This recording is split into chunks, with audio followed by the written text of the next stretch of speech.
to the Mind of Basketball Podcast, also known as the M.O.B Podcast, episode 102. I'm Evan. And I'm Ja. And it's our basketball podcast where we recap, break down, and analyze players and teams from previous games from the previous day. How are you this Monday, Ja? Tired but chilling. Tired but chilling? You always tired but chilling. I always tell you this, man. I'm always going to be tired. Every human being is going to be tired in life, to be honest. Is it your new job isn't helping? No, I love this new job. It's cool. You do? Really? Yeah. I might be up on my feet all day, but yeah. Way better than who you was looking at last time? Yeah. So you really don't care about the long travel? No. Shocking. See, that would have been a problem for me. I know. I can't do long travels anymore. I did that for like 13 years already. You know what I'm talking about. But I'm doing good as well. I hope everyone's having a good day. I hope everyone will have a good day. A lot of basketball happened last night. A lot of things to talk about. A lot of games to go over. Let's just start off with some embarrassing games first. Of course, they are the primetime games because the Boston Celtics are going against the Denver Nuggets. The Nuggets really got out to the hot start in the early get-go, and really they were the one controlling the pace. In that game, a lot of attacking the basket, a lot of ball movement. Mike Porter Jr. had it going. Jokic making plays, and it was really them controlling the flow of the game, controlling the pace of the game, and them having the advantage throughout the entirety of that game for the most part. They were up by 14 with about a minute and a half left to go in that third quarter. The score was, I believe, it was 79-65. Do you know how many points the Nuggets scored after that point? I know it wasn't a lot. I'm going to go on the limb and say probably like 20. Go down. 15. Go down. 10. Go down. 5. Go up. 7. One more. 8. Yes. With 13 and a half minutes to go, they scored only 8. You want to know how many points the Celtics scored? Probably like over 40. 40 on the dot. The Celtics scored 40 to the Nuggets 8. After that point in that third quarter, late in that third quarter, the Nuggets got extremely sloppy with the ball, careless with the ball, couldn't really get their shots up, couldn't really get their ball movement that they had in the earlier part of the game. The Celtics, fast break points, easy, attacking the basket. It just came easy for them. They was just getting so many easy opportunities, so many easy looks. And from that point on, obviously with the 40-8 run, they took over the game. That was it. Yeah. Wow. Yeah. I'll say this, right? I alluded to this plenty of times, but two teams, Minnesota and Boston, has been the two teams in which, whenever it came down to the fourth quarter, it has always been a rallying cry for them. It's either that they go on big runs or they getting blown out big time. But they have been shocking people when it comes to the fourth quarter. They have been going on amazing comeback runs within that fourth quarter. Boston, I'm not really shocked by as much because I expected Minnesota probably is different, but it's still crazy to least. These are teams that could be down for majority of the whole game. And then the moment the fourth quarter hits, a switch just flips. Mm. And they start to go on runs that, it's where was this earlier? Where was this energy earlier? Why is it coming at the last moment?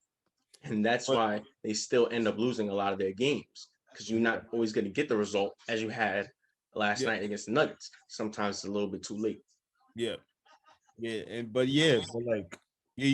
read about that. But these guys, I felt like, in my opinion, this time though, just like what you said, a minute and a half in that third quarter, it started right then and there because you saw how much their defense just tightened up, and that's what caused the Nuggets to also have those turnovers because you could see how they was hustling within those last minutes of the third quarter, and they transitioned into the fourth quarter, and they started playing like that. They started playing more free basketball, more lively, more passing, more movement, more energetic. Just great basketball down that stretch. Yeah, an offensive explosion by them. Brown, Tatum, Smart, Robert Williams.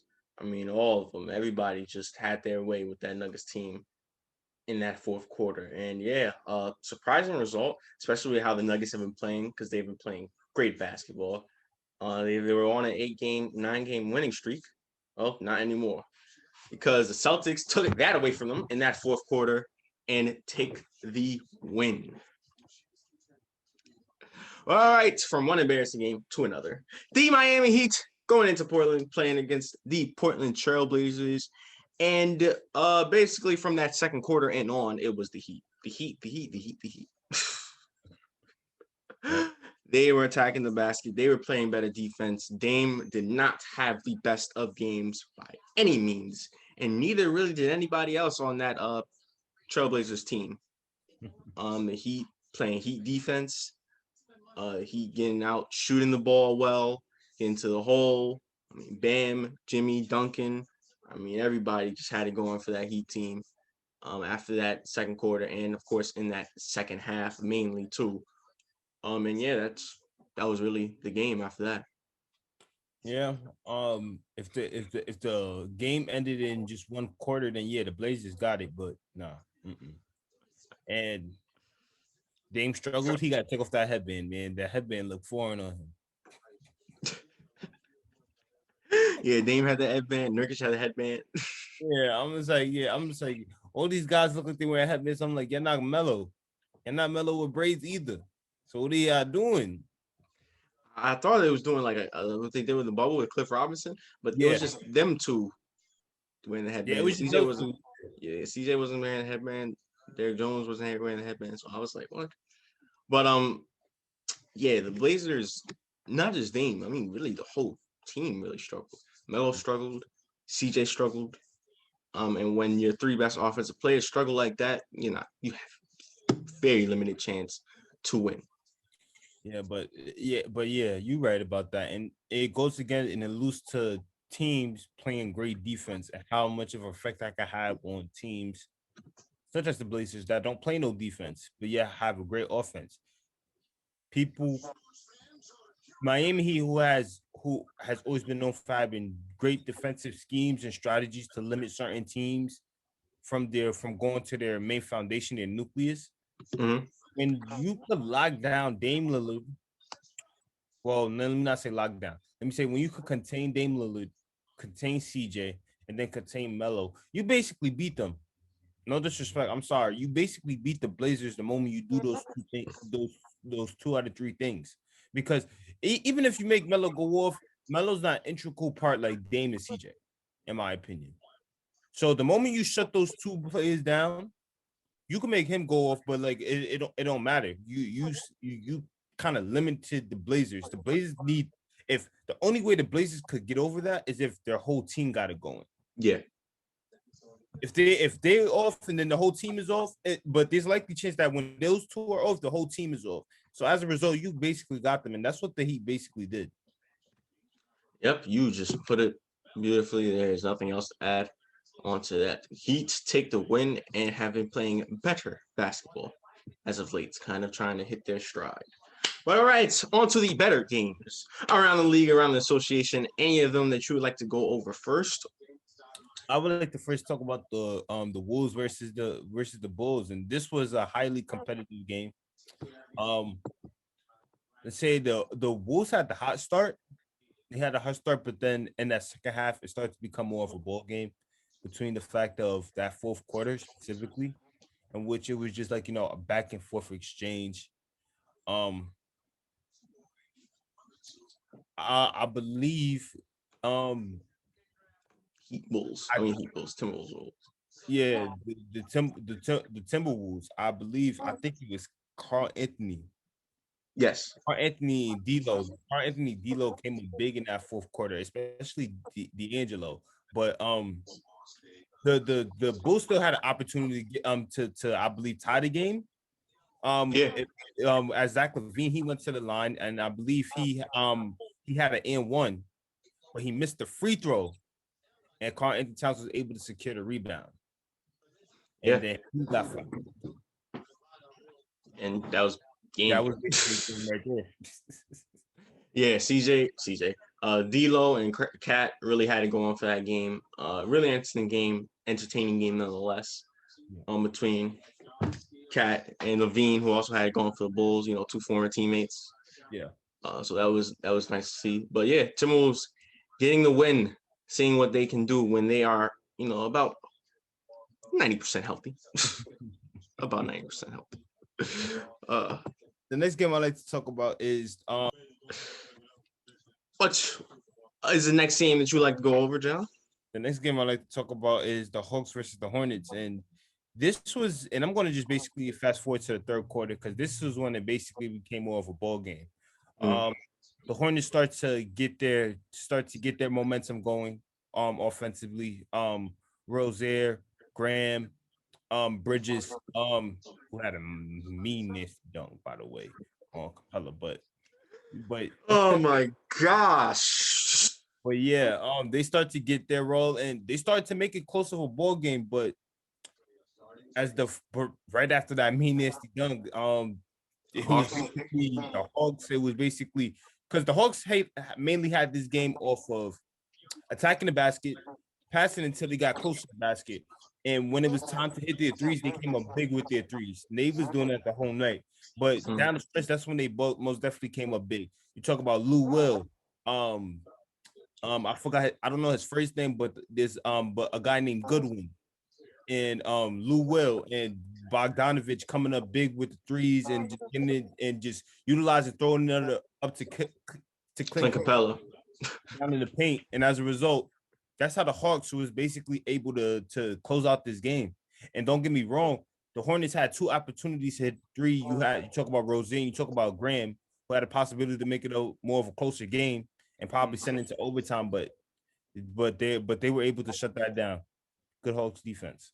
Yeah, the Hawks played really well, despite not having Trae Young, who was not playing in that game last night. Good win by the Hawks. A much needed win by this Hawks team in terms of the standings. Them, the Heat, and the Hawks, the Hornets, Hawks, and the Heat are kind of in between each other. They're fighting, yeah. Yeah, so this was a good win by the Hawks and much needed win by them. All right. And the last game that you would like to go over. The final game I would like to talk about is the Spurs versus the Mavericks. And I'm just going to fast forward right now. The third quarter. The Spurs started to find their stride more in that third quarter. They were down big by the Mavericks for most of the game. Or let me say not down big, but the Mavericks had most of the lead for all of that first half.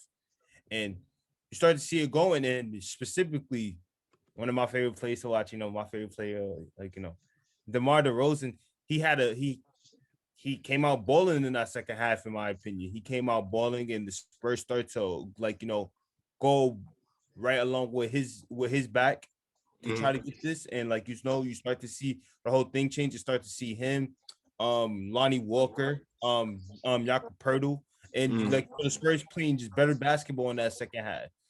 But yet, with a great offensive powerhouse like the Mavericks, they're gonna always stick into this game, and you saw it big time. The fourth quarter came around, Luka was Luka, and then you had big production from Jalen Brunson, and Porzingis was doing his thing, and it came down to the wire in which after Jalen Brunson misses a short jumper, and as a result, they get the rebound back. And then Luka takes it, hits a floater, and then they were able to tie up the game. They were able to tie up. But time's still on the clock. Spurs got the possession back. Spurs got this possession back, and you know who was going to. We all knew who was going to. Their best player, their clutch player, DeMar DeRozan. Jakob Poeltl. Oh no.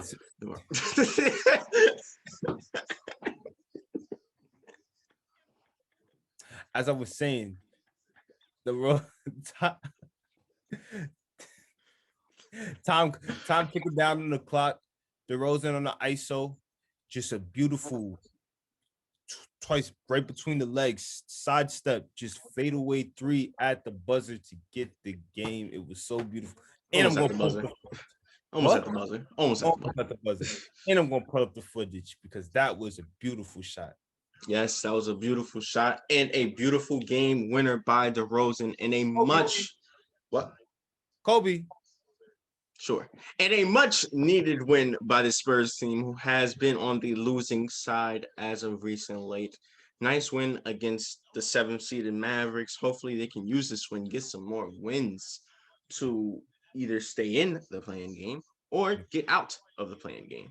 Yeah. But all right, I have a few games that I would like to go over. Well, first, the Pacers and the Grizzlies. Really, the Pacers really had this. Yeah, the Pacers really had this advantage and really had the lead for the majority of the game. But the Grizzlies, being the Grizzlies, that hard grit nosed team, always trying to fight hard, always trying to fight back, and that's what they did. Led by John Morant and Jonas Valanciunas, who had a 30-20 game, 34 points, 22 rebounds. He was dominating the paint, and they got within single digits after being down double digits for a good amount of that game. But in the end, it was the Pacers led by Brogdon, led by Sabonis, led by LeVert, who ended up closing out the game. I mean, the Grizzlies had a chance, multiple chances to either take the lead and keep on that lead, tie the game, but to no avail. It was a Pacers game to lose, really, and they didn't. And they ended up closing out in the end. Grizzlies had a chance when they were down by 3, but John Morant kind of just slipped, fell, Yeah. and then Caris LeVert had an easy dunk. As a result, the Pacers surviving the Grizzlies' comeback attempt in winning the game. And the other game that I would like to talk about, the Toronto Raptors and the New York Knicks. The Raptors were down for most of this game in that first half. But the Knicks being the Knicks, and sometimes they hit that kind of spell where they just don't do anything when they don't score on offense, and their defense, which is their heart and soul of that team, kind of falls flat. They just go cold. And that's what they did in that third quarter. The Raptors really got out into that third quarter, started off that run, bleeding into that fourth quarter, even took the lead. And then that fourth quarter, which is what different from this Knicks game, because the Knicks still stayed within the game. They didn't lose and collapse completely. They stayed within the game. Back and forth ensued, and it came down to the wire. The Knicks, led by Barrett, led by Randall. Barrett hitting the corner 3 to give them that. What do you call it? How do I say it? Like a lead? No, not the lead. To push the lead ahead. Push the lead ahead by 4. But the Raptors still had a chance after closing the gap to within 2. Yeah. Alec Burks had the ball, turned the ball over, and the Raptors had a chance to either tie or take the lead. Siakam going to the paint, but he double dribbles. And the Knicks get the ball back. It's Randall fouled, and that's essentially it. And the Knicks do survive and take this game. You shaking your head. You know I'm sick. You know what's coming in my mind when you heard me when you said that. You know what came into my mind when you said that. He's already having enough right now. He's already having enough. I'll lay off him. You right. He has been doing better. He did do better as of recently though. He has been playing more highly basketball as of recently, but that's it. Yep. And also Lowry came back in that game as well. And he was pretty a good factor for them as well, as you would expect from their greatest player to play. Yes. But yes, in the end, the Knicks do take the win, winning back-to-back games. We'll see if they can keep this up to get out of that play-in game that they have been in right now. But all right, news, other game, which was the Warriors. Sorry. There was the game 2 nights ago. I forgot. The game 2 nights ago, between the Warriors and The Rockets. the Rockets. Sorry, I had to remember. The Warriors and the Rockets. Bad news as James Wiseman got hurt in that game, and it was announced yesterday that he has a tear in his meniscus, and he will be out indefinitely. We don't know how long. As of right now, he will be out for, but that just sucks for a player of his caliber, for the potential that he has. Young player in his rookie season. And that sucks for the Warriors as well. They've been trying to survive, stay in the playing game. Sometimes they be in a slump and inconsistent with losing, sometimes due to injury with Curry, who sometimes gets out be in games, and they struggle without Curry. Yeah. So now this is gonna be another big loss for them. Yeah. Wiseman, great talent, a great young talent, but sometimes I say like this. I know it's crazy that your NBA journey has to start off like this, but sometimes you need to go through bumps, and it's good to go through them early, so you can try to find that hump, or try to see how it's basically to test your will to see how are you going to be overcoming adversity in tough times like the NBA, because the NBA is a big man's league regardless. I don't care how young it may look now. It's a big dude's league. It's a big boys league. A big, you know what I'm talking about. You know what I mean when I say that. You know what I mean. You mean a big man's league? No, you mean a grown man's league. A grown man's league. There we go. A grown man's league. It's a grown man's league, regardless of no matter how young the league is. It's a grown man. It's a grown man's league, regardless. And you got to learn how to fight through things like these. Like, you know what I mean? Like, get hardened, get more tough. And I think that's what he just needs to do. He needs to go through this. And for the Warriors, yeah, it's gonna hurt them, but not that severely. He's an integral part, but it's not gonna hurt them severely. Yeah, they still got Curry, they still got Draymond, they still got it's just only him. It's just only him. I don't think it's gonna affect them. They're good. Again, just like what you said, they need to stay in that playing tournament. Who you rather have more, Wiseman or Curry? Yes, both. Well, you want both. You want both. You want both. But Wiseman is a good part of that offense. The pick and rolls they do, him cutting to the basket, the backdoor cuts, them relying on that inside presence on offense and defense. He's a good part of that team, and they're gonna miss that. He is a good part of the team, and they are gonna miss. You look at any player that's off your team that has value production, you're going to really miss because you need that. It's a part of your system.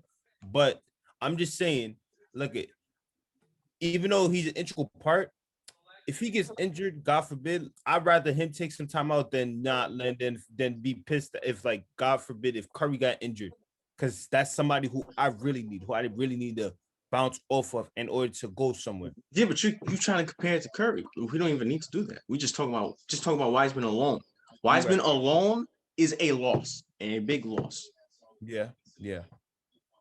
You're right. I apologize. I'm sorry. Yeah, good. I'm a player fan. I'm just thinking about it. I'm just saying, hey. No. Yes, obviously, who would you rather have, Curry or Wiseman? Yes. Obviously, I'm taking Wiseman. But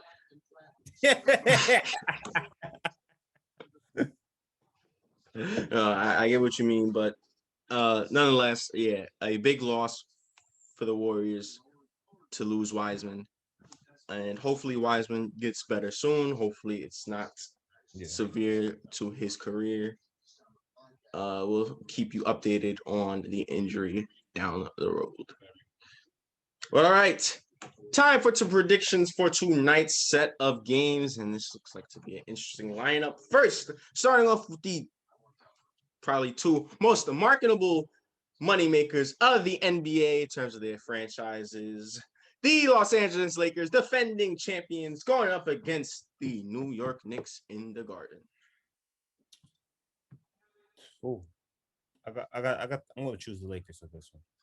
Got the Lakers, and I mean, they just beat the Nets. But I got the Knicks. The first primetime game of the night, ESPN, 7:30. It is the Philadelphia 76ers going up against the Dallas Mavericks, looking to bounce back that loss to DeMar DeRozan's game winner. I got the Sixers. I got the Sixers as well. Speaking of DeRozan, the Spurs going up against the Magic. Magic. I just have a feeling, you know how when the Magic got into that role, I have a feeling that the Spurs gonna find some way to mess this game up. So I'm just gonna go with them and see what happens.